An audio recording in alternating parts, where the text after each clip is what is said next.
Hey guys, welcome to another episode of Eating While Broke. I'm your host, Colleen Witt, and today we have a very special guest. I'm super excited about you, mainly because I feel like you are inspiring.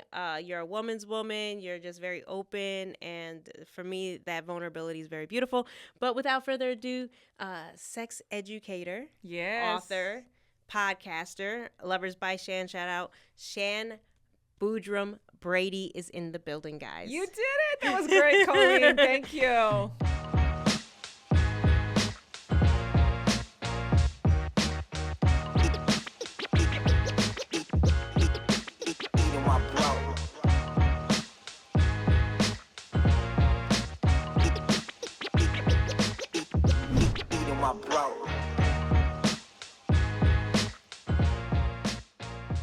Thank you for coming on. Guys, just a little backstory. I was at an event with Nick Cannon, and I saw her walk in the room, and I immediately went to my brother like, oh, my God.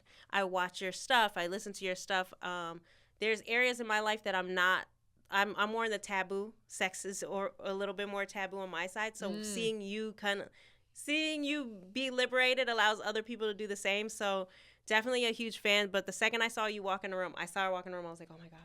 And you didn't see me. You were just looking amazing. And I was like, oh, she's stunning in person. Oh my goodness, you flirt. And so, yes, I promise you, all the good girly feelings was flowing, and I didn't care about Nick or nothing he had going on. I said, yo, I watched this girl, and I'm a huge fan. And you're a woman's woman, just everything about you. So I've been bragging all week, and I even told my team, we have a new member on our team, and I was like, you can't even test your anything on this episode because I'm very honored to have you. Shout outs to my girl that made sure it happened. But you being so sweet and being like, yeah, I'm gonna do it, and doing it. Well, you had this drop dead gorgeous woman approach me afterwards and say, there's this podcast, you have to go on it. She's a really big admirer of your work. I think you guys would have an amazing conversation. I think it'll be great for you, and you're cooking. So I was like, oh, this sounds really fun. Yeah, so and you're cooking. Shout out to you for knowing what you want and going after it. Yeah. And I'm really grateful to be here. And I love that you showed the love. As soon as I parked, there was a smile on your face that said welcome. Excited. Yeah, excited. And I love that. I literally answered the call yo.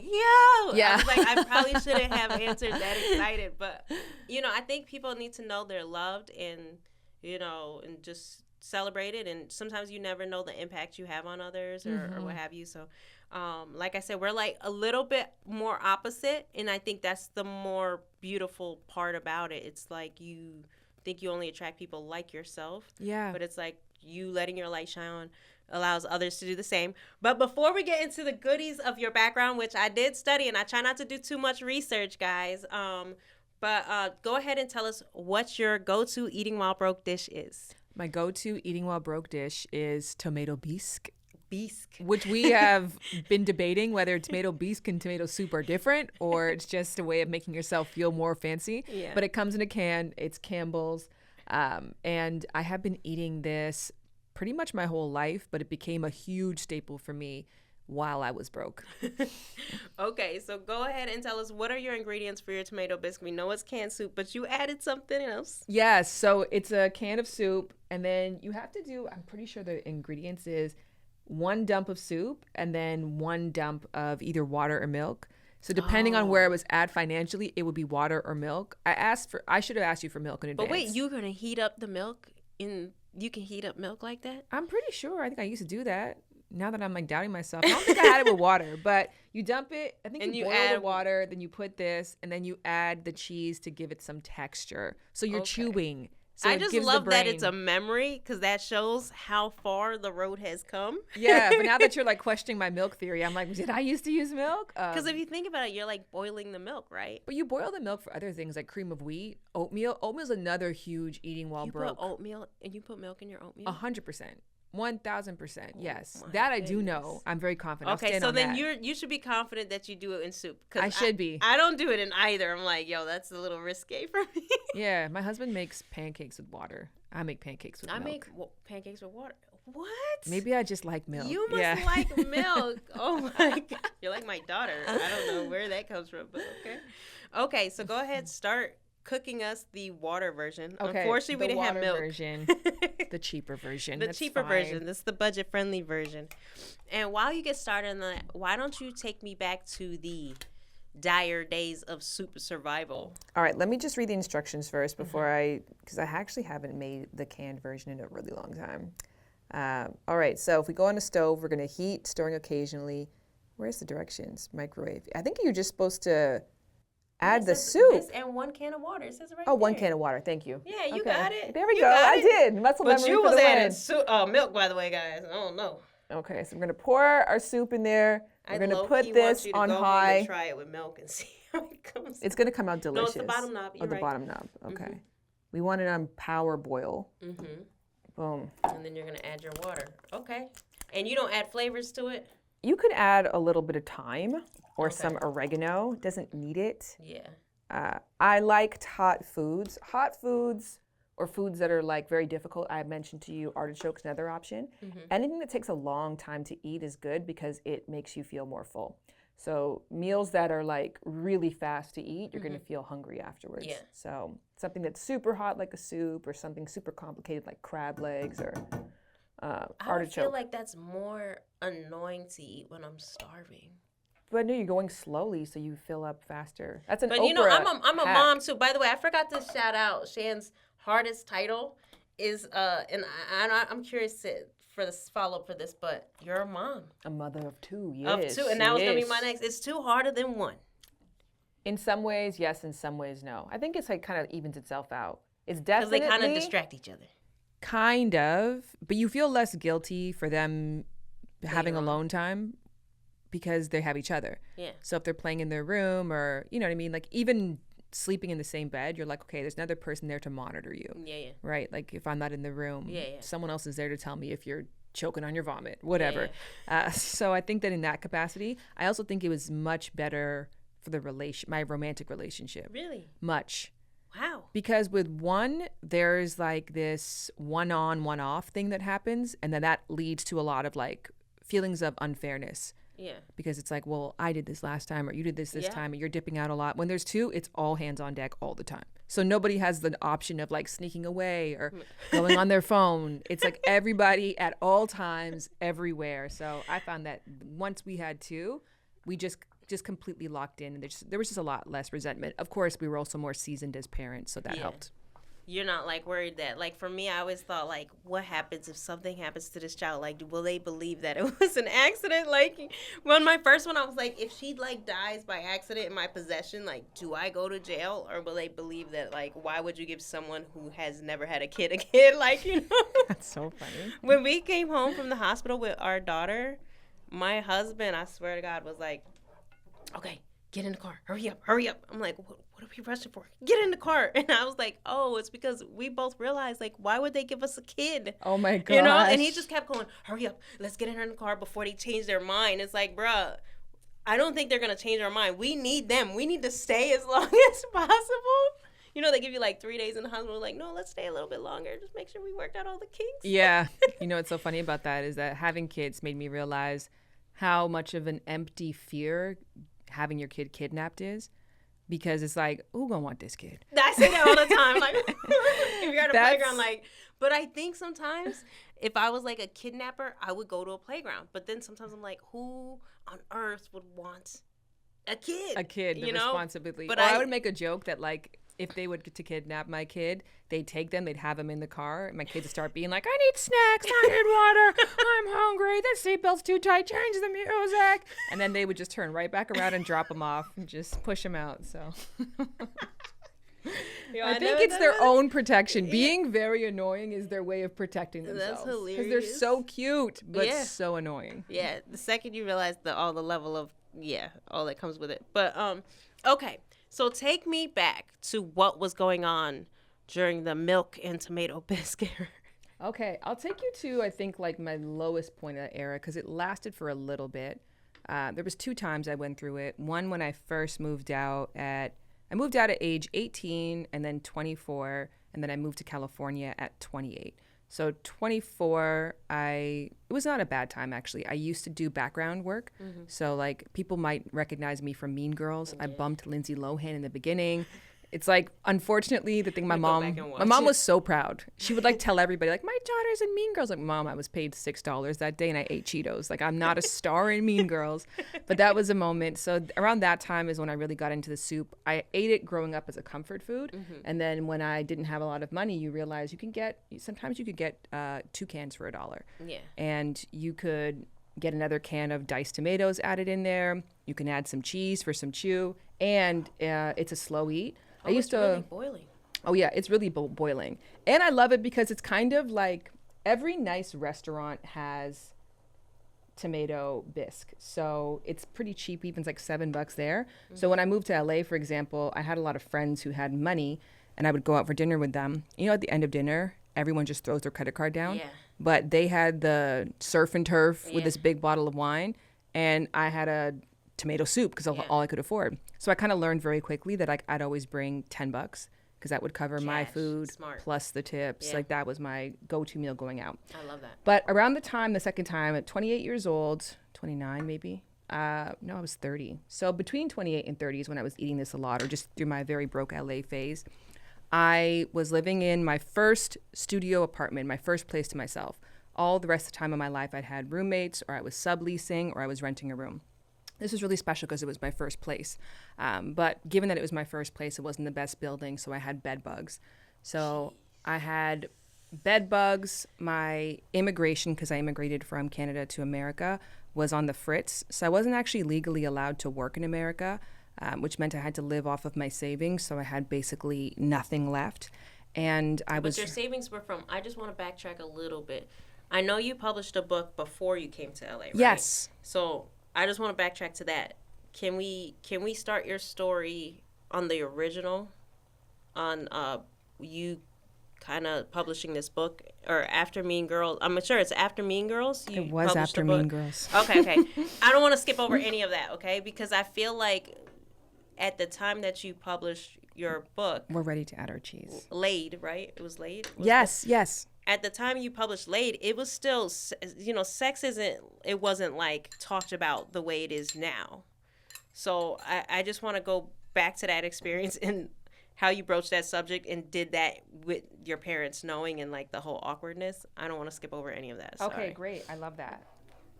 We're So ready tell me to about it. eat Sorry. whenever you are too. Okay. This divine dish is ready to be served. Is the cheese like melted and everything? I want to see. Yeah, it's very melted. Okay. You can serve us up, girl. If you want, I can let it sit for a second, but we can let it sit in our bowls. Let it sit in our bowls so it's just not too hot. It's also good if the cheese isn't completely melted because then you get more chew. Oh, yeah. Oh, I like stretchy cheese. We need the chew. The chew is what tells your belly that you're more full. Oh, there's little tomato chunks in there. Is there? Yeah, there's a little tomato piece That's in the there. bisque, all right? Oh, okay. Don't sleep on Campbell's. Don't sleep on Campbell's. There's little tomatoes. All right. So I grew up running track and field, and my parents are Caribbean, so they both ran track growing up and were very passionate about sports. And so I just thought my whole life I was going to be an Olympian. That's what I was going to do. And I got a full scholarship to Coppin State University in Baltimore when I was 18. It was my family's dream. I didn't have anything. I didn't have a college fund or anything saved. So that was my plan. I went to school for a year, realized I was not going to the Olympics. Like my skill set was not going to take me there. And essentially my sister got kicked out at home back in Canada, and she needed a roommate. So I was like, I don't think I'm going to run anymore anyways. So I don't know if I want to come back and do my scholarship. So I think I'm going to enroll in college in Canada and then just try a new life path. So I started, when I came back, because it was probably June by that time, the only schools still accepting were colleges. Universities, of course, you have to apply long before. So I ended up at Centennial College, also affordable. It was like $1,200 per semester. Not bad. Right? Yeah. It's a few days on background, whatever. So I was able to enroll in that school. And when you go to journalism school, day one, they'll tell you, write what you know. And so I always wanted to be an athlete, but I also was really good at writing. So I was like, I'll go into school for print journalism. And so if someone in the class was like, I love politics, okay, be a political reporter. Someone was like, I love sports, be a sportscaster. I love entertainment, be an entertainment reporter. And then I was like, damn, they have all those good ones. What do I really love? And I was like, I love fucking. that's what I'm going to write about. And so that's what I centered really my whole college experience around writing and talking about sex and relationships. And when I graduated from school, I went on to University of Toronto and did a CE course there to be a sex education counselor. And so I worked doing that, volunteer, and then simultaneously I started writing my first book, Laid, which was an anthology of people's sexual experiences that others could learn from. Oh, okay, yeah. And this was in 2009. So why that's relevant is like that's kind of around the time that social media started. Yeah. So it was a whole different landscape in terms of how people were coming into their sexual selves, learning about sex. Many people's first sexual experience was through AOL or through MSN Messenger or through Black Planet. I remember all those. Right? So the book was to account for the new ways. So it was called Young People's Experiences with Sex in an Easy Access Culture. So kind of just noting the fact that times have really changed, and so our education has to change as well. That book came out. I got paid $10,000 for it. I spent 19 to 24, so 5 years writing it. As you have alluded, did not go well with my family. Yeah. Because you had to have the goals. Because like even in class, when everyone's like this, right? And you're a female. Yeah. You're not a man. So like this is what I'm going. Like, I'm curious. Like, how did everyone perceive that off jump, and how did you, I guess, not sway?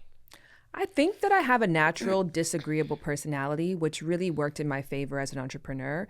Didn't work in my favor when it came to creating relationships, but I didn't address that until my 30s. But my 20s was a time to really lean into that, like, fuck you mentality. Really, that's what disagreeability is. Everyone's going left and you're like, I think I need to go right. But I also just intuitively knew how important it was. I had a really negative sex life, and I'd always had a really strong passion towards sex from a very young age.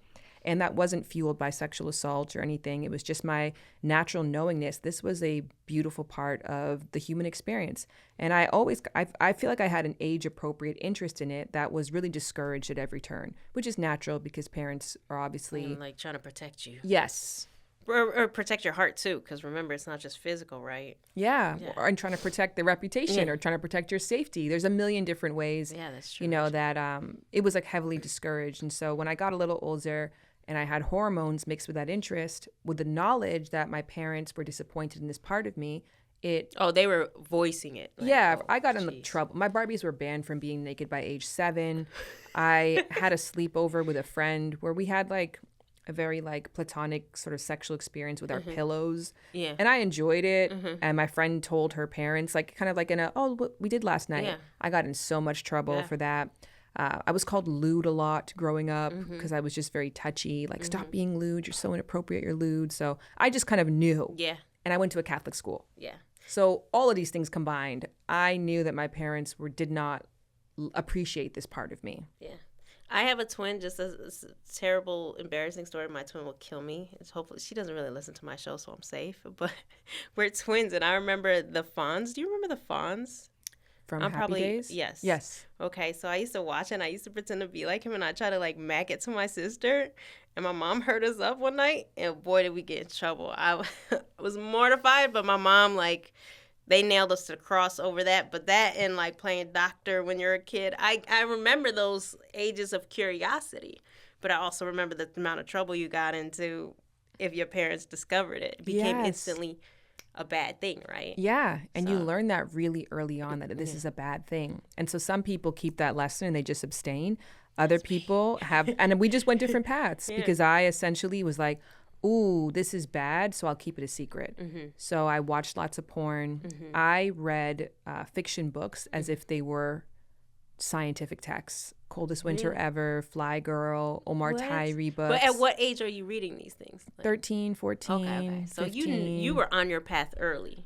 Oh, I guess I got my period at 13. Yeah. So you start to get those hormones that make sex less of an interest and more of an urge around the time that you have your first menstrual cycle. Oh, I didn't know that. Yeah, because I mean that's your body starts to feed you hormones to say that your body is ready. Obviously, your body is not, but we still have the same programming from the Jesus era when we used to have kids at 14 years old. So, yeah, I was starting to get those messaging, and again, I think I always had that natural interest, and so that essentially taught me all the wrong things about sex. So when I started engaging in sex at 16, which was the time I had my sexual debut, I was just going about it the wrong way. By 17, I had 7 sexual partners, 0 orgasms, had never really had a meaningful relationship, very low self-esteem. And I found myself at a crossroads of, okay, either your parents and your school and your culture was right. This is a really dangerous thing you have to put down.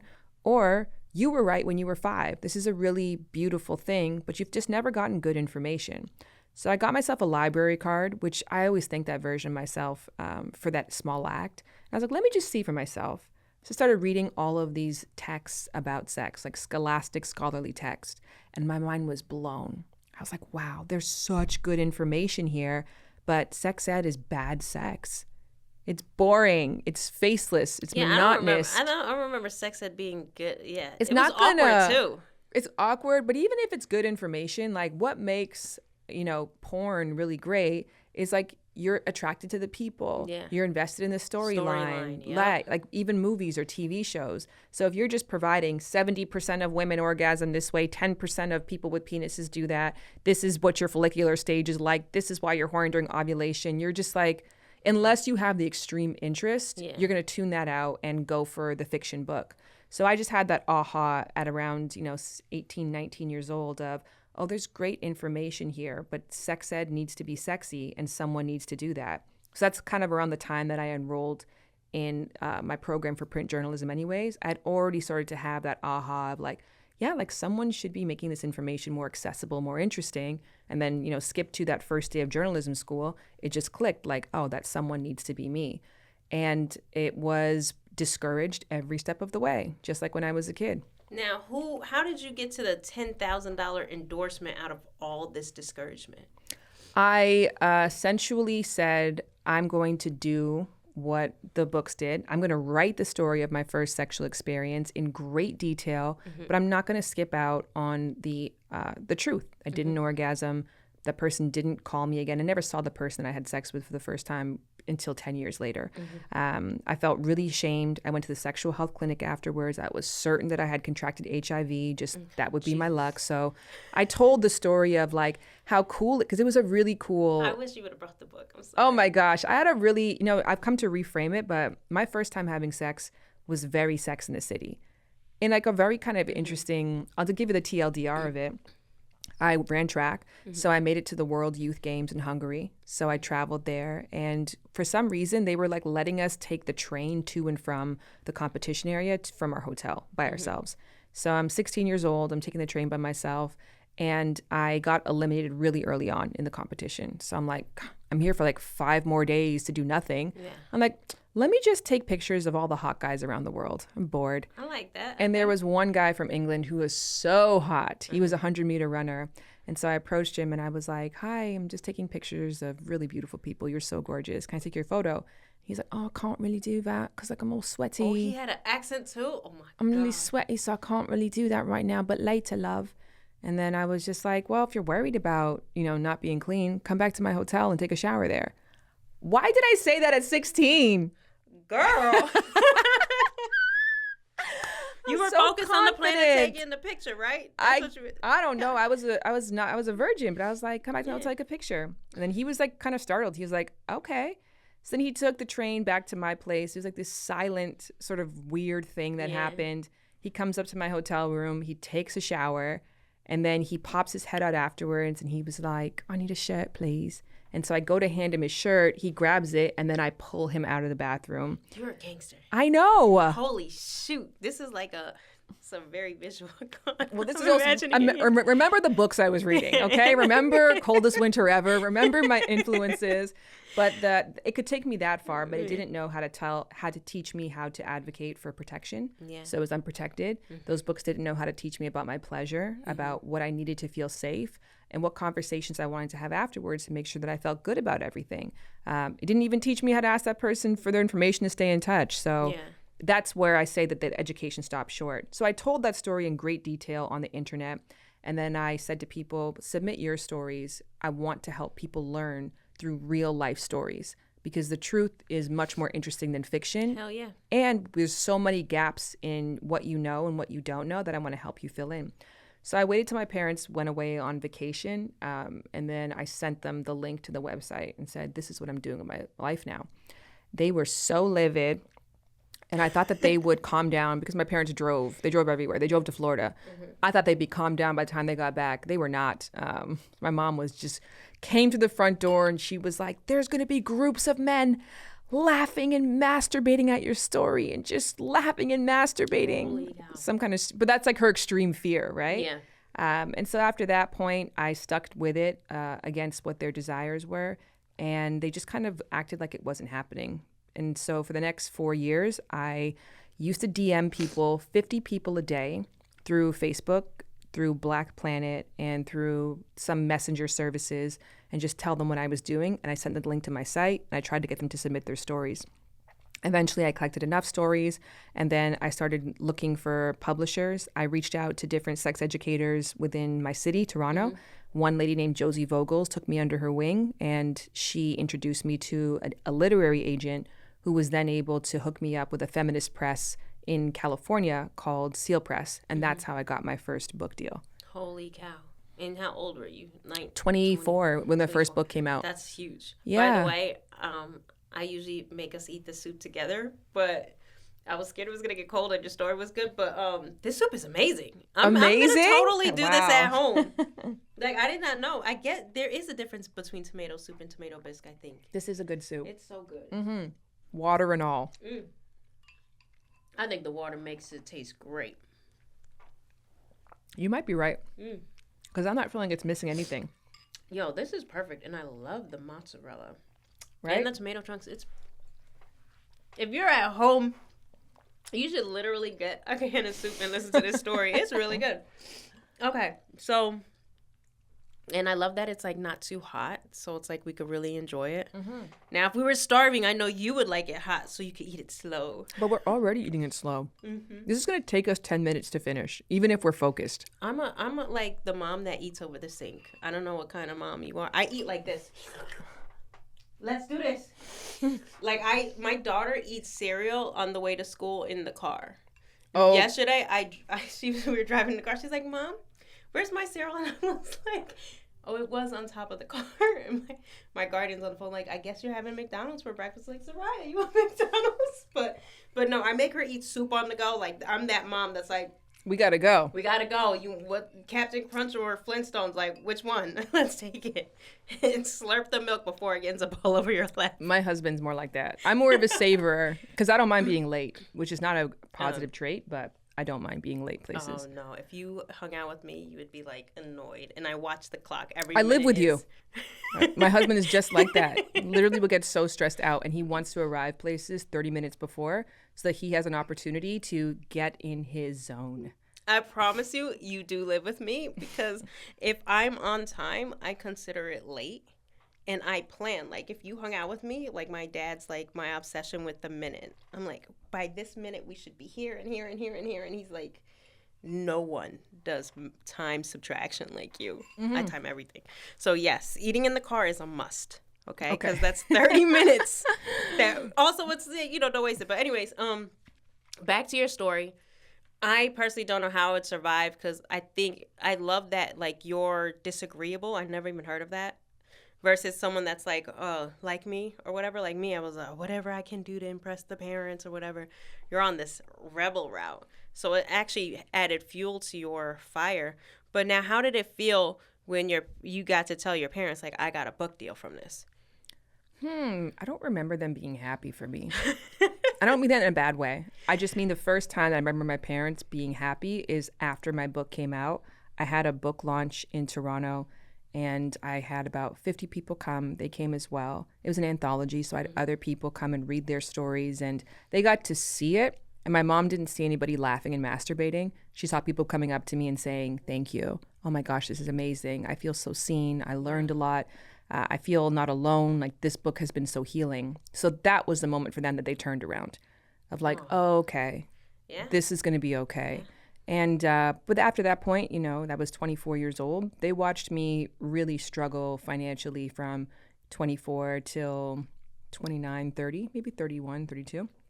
So for them, you know, it was still a scary thing to watch your kid go through. But I think they had faith that I wasn't going to be physically harmed because of my career profession. Okay, Yeah. And you stuck true to the path. Not really. I did. I mean, I did for a bit, but I will say about around 26, 27 or so, I ended up switching to wedding photography. So in journalism school, you learn a bunch of different, you know, skills. Photography was one of them. And I started to get a lot of jobs, doing photography, and then weddings is kind of the most you can make. And I love, so I really enjoyed it. So I was basically doing that, and I had almost like let go of my dream. I ended up in a very toxic relationship with my high school crush. So when he asked me out, I knew that he was not the right fit. I knew his history. He had 2 kids at the time. But I thought, man, I had such a crush on this guy. It would be a shame if he wasn't my ex. Yeah. And I had that thought going into it. But you get stuck in the toxic loop, and they belittle you and they make you feel like you can't do any better. And so we ended up moving in together. The same week, I found out that he had been seeing this girl who he swore was his best friend from the beginning of our relationship. And it was an awful scenario. And so I was working my sort of settlement job of a wedding photographer. And this is in LA or not? In Toronto. Okay. In Toronto. Okay. And I was paying the bills for both of us because Typical toxic. Typical toxic. And we lived in a 600 square foot apartment, and I knew for a fact that I had cried at every square inch on the floor at some place at some time. And I was just like, I guess this is my life. And then a freak email came in from BET who was like, we're doing a show. We're looking for a woman sex expert. We saw your book. Do you want to come down to LA to audition? And I was like, absolutely. So I flew out there. I did the audition. Did you even tell it to him? Because he sounds like a negative person. I did tell him. He actually was supportive of that. It's when it happened that he wasn't. But the idea of it, I think, yes. And so then I went and I shot it. I got it. But it turns out that the show didn't get picked up, which we are in Hollywood. That's 90% of the shows, right? Yeah, but what it did allow me to do was have a work order that I could then apply for an immigration visa. Hey, okay. So I started my application process. It took me a year because it's expensive to kind of save up for it and submit it. It got approved. By that time, I had no reason to move down there. I was still living with my ex. And so I was like, I'll just wait until something comes. And then I was just incredibly more miserable as the months went on. And I was like, you know what? Fuck it. So I broke our lease, and I broke our lease in a way that the landlord was like, I'm going to make sure that you never can rent in Toronto ever again. I didn't break up with my ex. I just told him that we're going to be long distance. I promised him I was only going for 2 months just to see if I could make something work. And it was really tumultuous, but I made the move. My dad drove me down with my car and whatever I could fit in it. I slept on my friend's couch for a couple of weeks, and I figured it out and ate lots of tomato bisque. What a story. Yeah. So then you're here. You're not getting a BET job, but you got the immigration situation out of it. So that's a win-win. And and you didn't. I'm guessing you didn't get paid for what you did either. For the BET one, you did, but it's $2,000. Yeah. That's not going to last you a long enough time. Thankfully, I had the photography skills, so when I moved to LA, I did under the table, which I'm like, can I say that in retrospect of what's happening now? I'm a citizen now, so don't try to come for me, Ice. But I worked under the table doing photo booths. Okay. So I worked for this amazing guy, and I did photo booths, and there's always events happening in LA. So that's how I made a way for myself and paid my bills while I still tried to pursue my passion. And I also went back to school to get my sexology certification and my associate in sex ed during this time. So it was a time of deep building and of deep faith. And I think about that version of myself every day and thank her. Really? Mm-hmm. You thank her for the strength to the vision. Yeah. Oh, the vision. The vision, the strength, the knowingness, the knowing that this is something that people needed, that knowingness that one day that things would turn over for me. I was so skinny. I would regularly see people who would be like, are you okay? I was probably 127 pounds. For clarification, I'm 150 right now. Yeah. So. Well, you're tall too. You're are you 5'7"? 5'8". Okay, I was close. Yeah, you were close. But yeah, I realized you're tall. I was like, okay. But yeah, that's very slim for 5'8". Yeah, I was very slim, very malnourished, very like I went through, I guess, a period of depression where I just would stay in. I could sleep for 14 hours a day sometimes. So you were like hustling, paying the bills, but still pursuing this dream. Went back to school, and your parents from afar are like, "Yikes!" But we support. Yeah, they did. They did. My dad loaned me some money too, which I thought was a gift until I got on my feet again. He was like, "I'm gonna need that back." So you gave it back? I did. Oh, I feel like he wow. actually even put some interest on there because I'm like, I don't remember borrowing this much from That's you. hilarious. But my parents are wonderful, and they're both immigrants as well, so they understood the grind. And I remember actually when I called my dad, and I was just bawling because it's hard. You know, you have no credit when you move to this country, so you're starting from scratch. So you have to not just like get your power And you have turned to on. learn credit. You got to learn credit. Yeah, the credit's a learning thing. You have to drive to the main station, give them a cash deposit to try to get your electricity turned on because there's no trust in you. And I had to do my license again. So it's just a lot. I called my dad crying one day. She's like, "Dad, this is like so hard. I don't know if I can do it. This is too hard." And he was like, "Your grandmother, who's from Guyana, she immigrated by herself when she had 3 children at home to England. She barely spoke the language there because Guyanese English is, patois is like very broken. Didn't know anybody, looked extremely different, and didn't have the internet. If she could do it, I think your ass can do it." Yeah. And I did. love your dad. Oh, yeah, okay, parents. Right? Okay, I like him. I like him. So at what point do you start to see some glimmers of, you know, like when you see a rock and it has the little crystals, at what point do you start to see glimmers of hope? Yeah, you know what I think on your path to your dream come true is it doesn't happen like how it does in the movies, like the overnight success. One year I moved to LA, maybe 2 to 3 days that year, I had dream come true days. I would get booked on the Keke Palmer show. She had a talk show to be a guest expert. I'd have an amazing segment with her. It would feel like so much kismet happened. People would be applauding me and then nothing would happen. But I had the feeling of what it felt like to be in my power, in my truth, and in my purpose. And then the next year, maybe you'd have a job that was a week that you're like, "Oh, this is what I really want. This is the feeling." The following year, I got booked on BET's Wrap It Up tour, which was an HIV awareness campaign. It didn't pay, but I got to travel around the country with other experts I admired, making connections, teaching people, educating. And so you kind of get these like little hopes along the way. And it goes from a few days a year to a week a year. Maybe you have a good quarter the next year. And the next thing you know, you have half of the year where you're doing well. And then you look up and you're like, "Oh, I made $400,000 this year." Yeah. Like, how did that happen? How did that happen? Yeah. You got to that point though?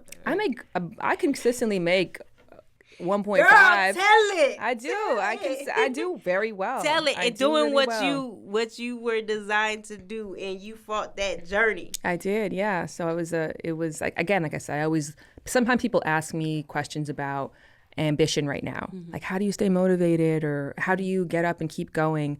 It's like, at this point, it's very easy, right? I'm so incentivized. I'm so motivated. I'm so covered by amazing people like yourself who, it's not even just making stuff that people care about. It's making stuff that people that you admire and respect who see value in it. Like, that's the real win. So I have so many great motivations to keep going right now. So I'm more impressed with the version of myself who didn't have any of that. No deadlines, no care, no money, no interest, no viewership, but did it anyways. Yeah. And what I love about your story too was, of course, like, I really try not to research people just because I feel like it's easier to stay engaged and fascinated. But your story, it couldn't do it. Especially because you had it on your site, so it was helpful. But what I like about your story is almost like the fairy tale in a sense, just from an outside, because it's like you were working hard, you beat the tides, you went against the grain, which I think is the hardest part, which I've emphasized before you got here, was like going against the grain at that time. That like mental health 10, 15 years ago wasn't like this cool advocacy thing. Like sex education definitely wasn't. A woman definitely wasn't, you know? So now it's a little bit more embraced. But when I look at your story, I think it's even more beautiful. Even hearing that you're in a toxic relationship, because like it seems to like it all came together like in this beautiful package where you're a mom, your husband is a partner too. So it's like you find this amazing partner that can also is not intimidated or afraid to embrace. I've seen some really cute videos you guys did online about like, I don't know, like spiffs on like how your relationship is. everything about it to me, I love. Like, I love Thank it you. all, you know? Me too. But it's like for you see the journey's long. I hope everyone, gets the idea of the timeline. Plus, me being an immigrant, way harder than I even thought it was hearing it up close. But like when you see the whole package come together in the end, like the alignment of your partner, the timing of the kids, and being a mom, and all of that, like how do you? I don't know. Could you have ever envisioned it to wrap so perfectly in alignment? I guess. Yes and no. I mean, I guess I remember my toxic ex actually telling me when we lived together at 28, he was like, "You're not going to be successful until you're 32." And I was like so hurt by that. And from his lips to the universe's ears, like I really didn't kind of figure things out until 32. I got married at 33. I had my first kid at 35.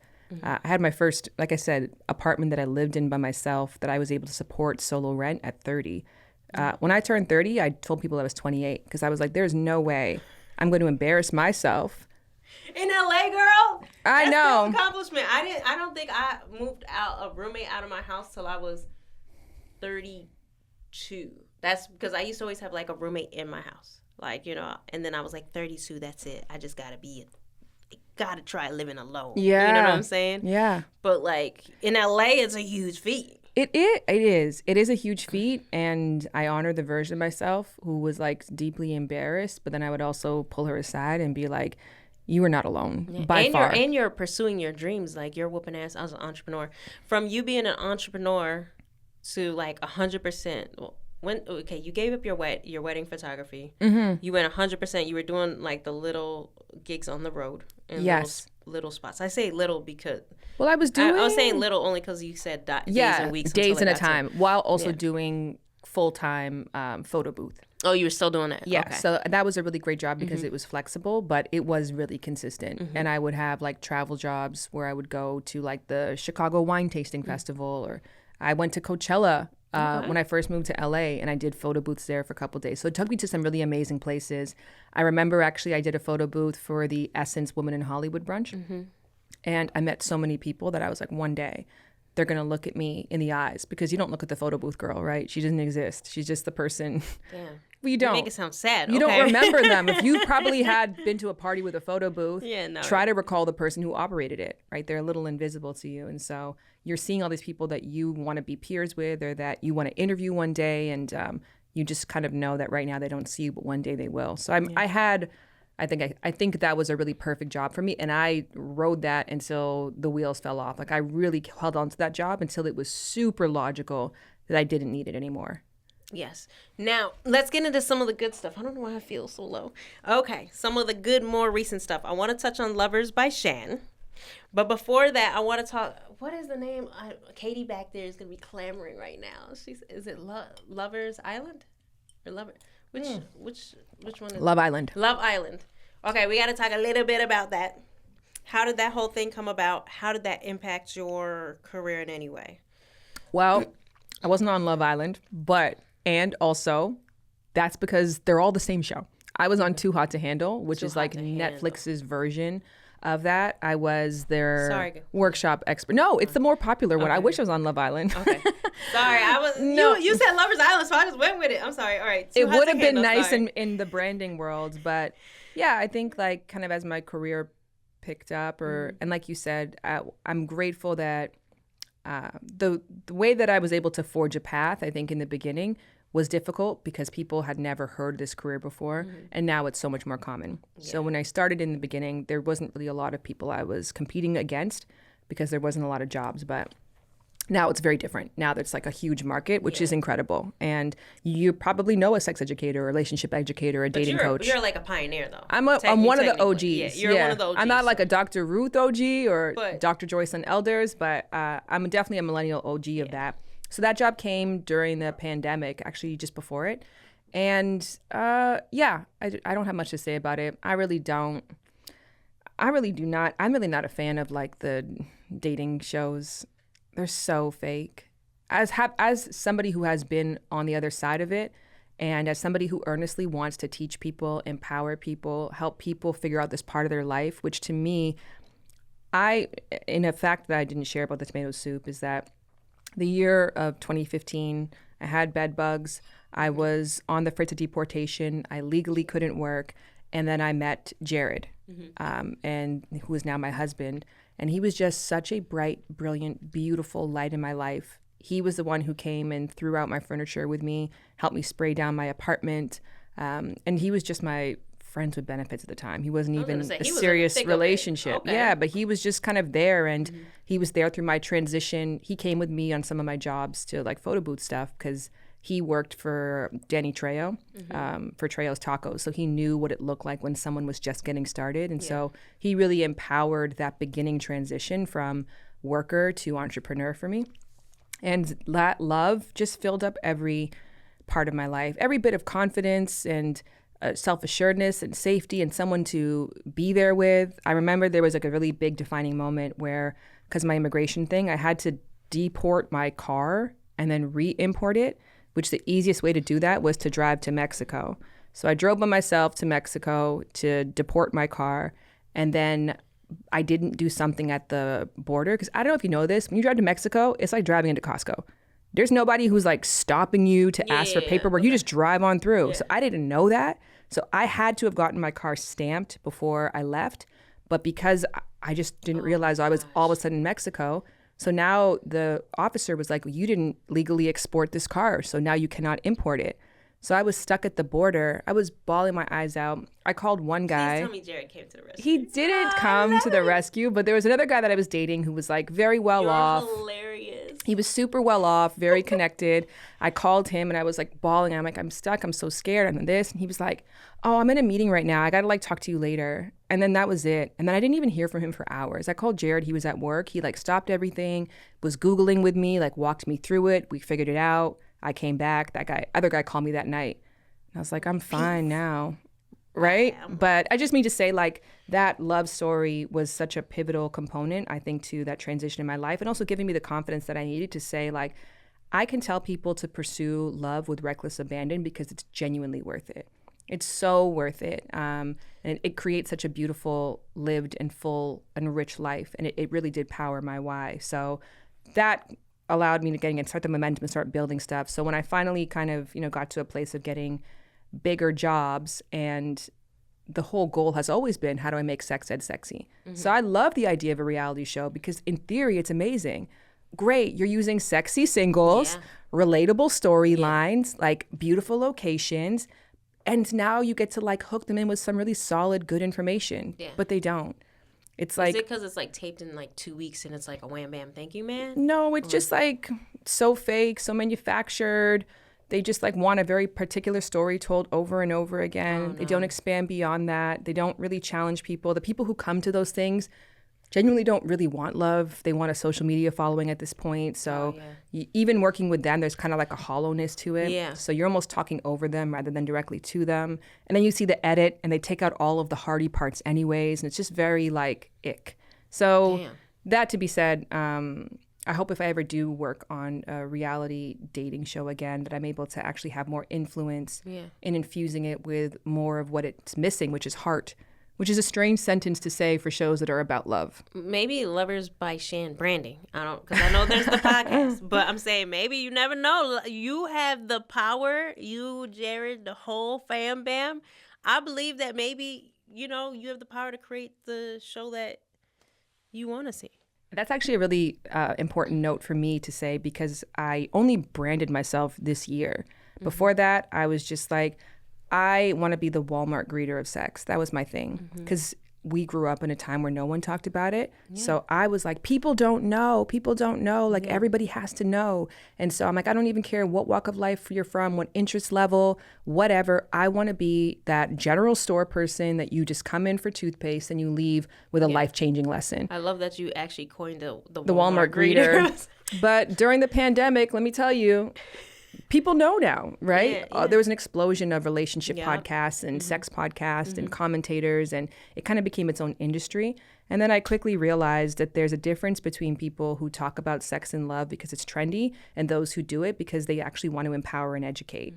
And you're definitely empower and educate. Yeah. 100%. That's why I love you. Thank you. And excited about you. And then I realized that, like, not only from a speaker standpoint, but consumers. Yeah. Some people can consume Love Island, Love is Blind, every relationship celebrity drama all day long, but they're just watching it for sport. Like how some people watch basketball religiously, but never pick up the ball. Yeah. And so I'm like, I actually don't think I'm for that person. Yeah. I want to be for the person who wants to pick up that ball and become great. So Lovers became a hub, not just for people to learn about love, but for people who love love and want to achieve their intimate potential to learn about it with me. So I only really want to work with people who genuinely want this and have real skin in the game and stake in the game and want to see it through beyond the viral moments. I love that. Lovers by Shan. Lovers Final by chapter. Shan. Look, I'm watching the clock too. I respect your time. Lovers by Shan. Let's talk about that whole birth of baby and that whole thing. Yeah, it was just essentially that of like, I'm 40 now, so like I'm in my new chapter. Welcome to the 40 Club. Thank you. You could have had me fooled, but thank you for the welcome. Baby. Hey, okay. We're very close. So I think like my 30s was, the time I moved to Los Angeles, and it was like everybody needs to know. My 20s was the same thing. And they put this book out so people know. And then now my 40s, it's like, okay, what is my genuine legacy? Who can I really help and impact? How do I do that? How do I not do that? And how do I not get myself lost in the sauce of what's trending right now? So it was just a time for me to be more mindful and start the kind of career or restart my career in a way that is going to allow me to be here for 10 more years. So that's what the Lovers by Shan branding was. And it's a place where you can go to get free quizzes and worksheets. I write a weekly newsletter, which is like a love lesson from me each week, usually through a lived experience. I still kept up with that same formula from my first book. I have my podcast, which is free. And then I also have a community, which is not free. It's $20 per month, but I give one-on-ones. I teach weekly classes there. You give one-on-ones on there too? Yeah. And then it's just a casual place for us to informally like share. Like we'll talk about that Coldplay affair thing there. I talked about why I'm not talking, I'm not interviewing people from Love Island, on my platform. So I get to kind of have the kinds of discussions that I want to have about love with my genuine community, not with 600,000 people who like some might be into it and some are just there because they saw that one viral clip, people who are really about this life just like I am. Yeah. And it's a safe place for people to be vulnerable. Yeah. Yeah.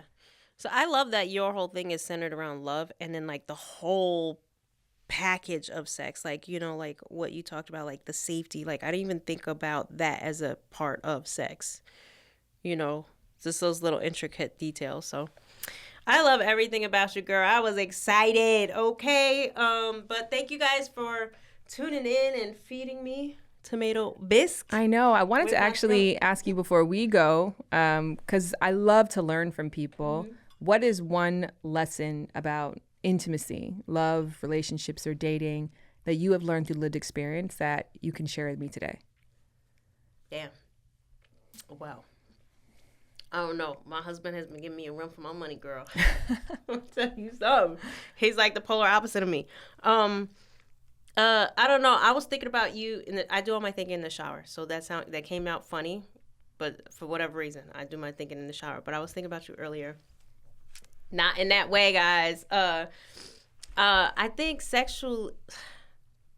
Ask the question again. What's something that you have learned about intimacy that I can learn from you right now? It can be something small. Learn from me? I can learn what my number one educator is people, by far, but more than any book, more than any class, more than any PhD or master's degree has been people. I definitely think safety, feeling safe. I think, at least for me personally, even when you touched on it, so hella TMI. Hella TMI. So, like, me and my girlfriend, I thought I liked sex, right? I was like, oh, I love sex, right? I lost my virginity late. So me and my girlfriend, we went to a store, we got, like, a vibrator, like a little butterfly, whatever. And then I realized that's not the sex that I like, I was like, whoa. Girl, I had 3 guy roommates. When I say, like, I could touch the walls of my house, like, I had to turn up the TV because I was like, what the fuck? I didn't want nobody to know about this little thing I had just discovered. But then I was like, I don't think sex is ever going to be the same after that. So Anyways, fast forward, shout outs to my hubby. And the butterfly. And the butterfly.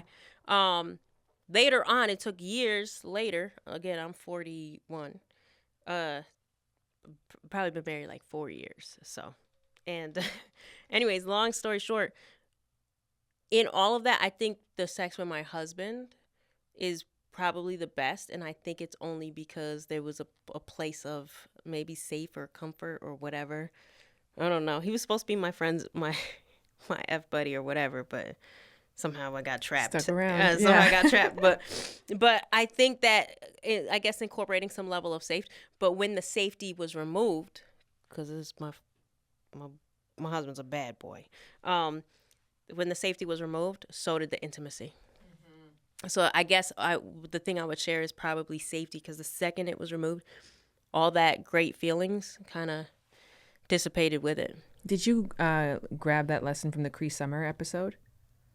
That was her big thing of how much her safety was tied to her sex drive.